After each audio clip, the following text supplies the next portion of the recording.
Good morning 10th class. Micelles formation soaps का और detergents का जो है लास्ट टॉपिक मैंने आपका करवा दिया था और वो आपका कंप्लीट हो गया था। आज बेटा ये इंटेक्स्ट क्वेश्चन और एक्सरसाइज के जो क्वेश्चन हैं वो डिस्कस करते हैं और आप यहाँ से समझेंगे और इसको लिखेंगे बहुत अच्छे से समझ के। कोई प्रॉब्लम आती है तो वो आप मेरे से डिस्कस कर लेंगे। फर्स्ट क्वेश्चन आपके पास बेटा, would you be able to check if water is hard by using a detergents. क्या हम डिटर्जेंट्स के साथ एक हार्ड वाटर को ये चेक कर सकते हैं, मतलब किसी भी वाटर को हम चेक कर सकते हैं कि ये वाटर हार्ड है या सॉफ्ट है?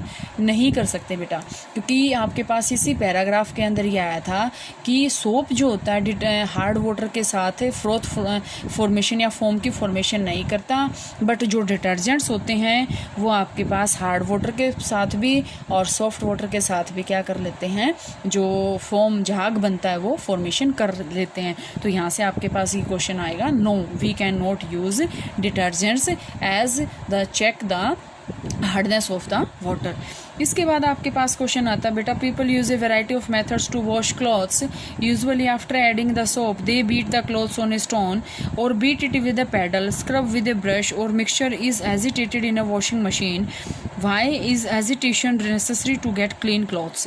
एजिटेशन का मतलब क्या होता है बेटे? कंबाइन करना। अब जैसे देखो, अगर हमने, ये तो सिंपल सी बात है, सभी को पता है, कपड़े भिगोने के बाद हम थापी के साथ उसको साफ़ करते हैं, मतलब मारते हैं उसको, या ब्रश के साथ उसको साफ़ करते हैं, या मशीन में उसको डाल देते हैं, अच्छे से घुमाते हैं उसको। तो वो क्यों करते हैं? क्योंकि वो जो डर्ट पार्टिकल्स है वो इजीली उससे रिमूव हो सकें। तो वो एजिटेशन जो है यहाँ पे जो है बहुत ही ज़रूरी है। नेक्स्ट क्वेश्चन आपके पास आता है बेटा एक्सरसाइज का, ethane with the molecular formula C2H6 has 6 covalent bond 7, 8, 9। Structure बनाते हैं, रट नहीं रहे, स्ट्रक्चर बना के देखते हैं कितने आते हैं। क्या पता इनमें से कोई भी ना आए, क्या पता ऑप्शन ही गलत हो। आपके पास क्या दे रखा है? C2H6 फॉर्मूला बना लो, 1, 2 बना लिया। कितने कार्बन हैं? 3, 3, 6। कोवलेंट बॉन्ड पूछ रखा है, सारे ही कोवलेंट हैं, 1, 2, 3, 4, 5, 6, 7। कितने हैं? 7 कोवलेंट बॉन्ड। ठीक है, 7 कोवलेंट बॉन्ड आपके पास यहाँ से इसके हैं। इसके बाद आपके पास क्वेश्चन आता है बेटे, ब्यूटानोन। ये आपके पास नहीं है क्योंकि ये फंक्शनल ग्रुप का क्वेश्चन है, ये आपके पास नहीं है। लेकिन मैं अगर आपसे बता दूं, butanone is a 4 carbon compound with the functional group butanone. आपके पास ये ग्रुप है ketone. While cooking, if the bottom of the vessel is getting black and on the outside, it means that अगर जब आप खाना बनाते हैं तो उसका जो सरफेस होता है वो काला हो जाता है। इसका मतलब क्यों होता है? क्या होता है? The food is not cooked completely. वो तो खाना तो बन ही जाता है, चाहे वो काला हो चाहे पीला हो। The fuel is not burning completely, the fuel is wet, the fuel is burning completely. इसका मतलब होता है बेटा, the fuel is not burning completely. जो फ्यूल होता है वो कम्प्लीट बर्न नहीं हो रहा। तो इसका मतलब यहाँ पे आपके पास ये होता है। इसके बाद आपके पास नेक्स्ट क्वेश्चन आता है, यहाँ से explain the nature of covalent bond using the bond formation is CH3Cl। CH3Cl के अंदर बॉन्ड फॉर्मेशन पूछ ली, किसकी? कोवलेंट बॉन्ड की। ध्यान से देखो, CH3Cl बनाएंगे हम। वैसे देखो क्या होता है, कार्बन की टेट्रावैलेंसी कंप्लीट करनी है, 1, 2, 3 और ये Cl। ये क्या है? H, ये H, ये H। अगर हम इसका इलेक्ट्रॉन डॉट स्ट्रक्चर बनाए तो ध्यान से देखो बेटा, ये बन गया CH3Cl आपके पास बन गया। कार्बन का बना लो, 1, 2, 3, 4। ये हाइड्रोजन का, यहाँ पे हाइड्रोजन, यहाँ हाइड्रोजन और यहाँ पे क्लोरीन। 2, 4, 6, 7 बन गया। ये हाइड्रोजन, ये हाइड्रोजन, ये हाइड्रोजन। ये ऐसे कर लेगा, ये ऐसे बना लेगा, ये ऐसे, क्लोरीन इसका ये ले लेगा और कार्बन क्या करेगा? यहाँ से ये सारे जो है एक एक इलेक्ट्रॉन ले लेगा। बन गया CH3Cl। कोई ज़रूरी नहीं आप Cl यहाँ लगाओ, यहाँ लगा लो, यहाँ लगा लो, यहाँ लगा लो, नो प्रॉब्लम। लेकिन आपको ये इलेक्ट्रॉन डॉट स्ट्रक्चर जो है कम्प्लीटली इसका बनाना पड़ेगा। इसके बाद इलेक्ट्रॉन डॉट स्ट्रक्चर पूछ रखे हैं आपके पास। इथानोइक एसिड, ये आपको नहीं करना। H2S, ये आपको करना है। प्रोपेनोन और F2, प्रोपेनोन भी नहीं करना है, H2S का और F2 का आप बना लोगे, नो प्रॉब्लम। ठीक है, इसके बाद आपके पास आती है what is an homologous series, explain with an example. Homologous series का मतलब क्या होता है? सेम मोलिकुलर फार्मूला होता है, बट इसमें डिफरेंस क्या होता है? CH2 उसके अंदर जो यूनिट का डिफरेंस आता है।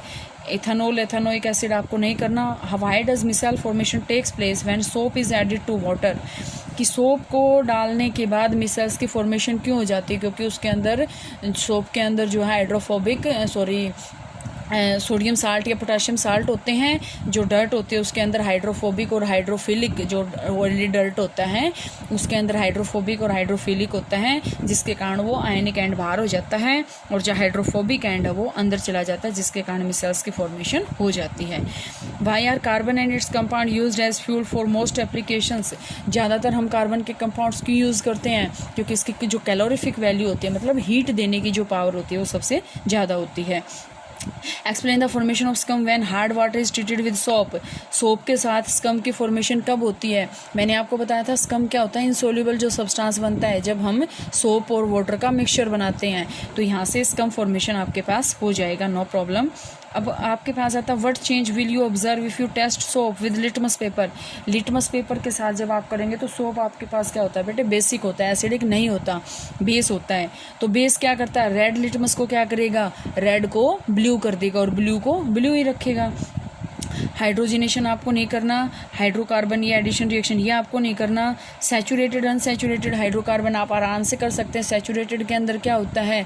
In which carbon carbon single bond is present, but in case of unsaturated carbon carbon double bond और ट्रिपल बॉन्ड इज प्रेजेंट।